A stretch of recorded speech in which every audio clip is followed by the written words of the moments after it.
Hi friends, రవ్వ పాయసం పిండిని ఎలా చేయాలో చూసేద్దామండి. ఫస్ట్ గిన్నెలో నెయ్యి వేసి రవ్వనేసి బాగా ఫ్రై చేసుకోవాలి.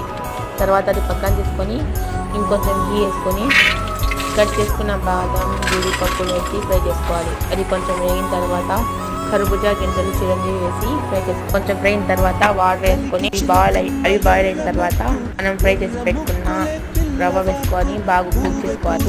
కొంచెం కుక్ అయిన తర్వాత యాలకులు వేసుకొని రవ్వ ఉడికేంత వరకు కుక్ చేసుకోవాలి. తర్వాత కొంచెం సేపు ఉడికించుకొని సరిపడినంత షుగర్ వేసుకొని కుక్ చేసుకోవాలి. తర్వాత హాఫ్ లీటర్ మిల్క్ వేసుకొని కొంచెం సేపు ఉడికించుకుంటే రవ్వ పాయసం రెడీ. ఈ పాయసాన్ని 10 నిమిషాలు చేసుకోవచ్చు.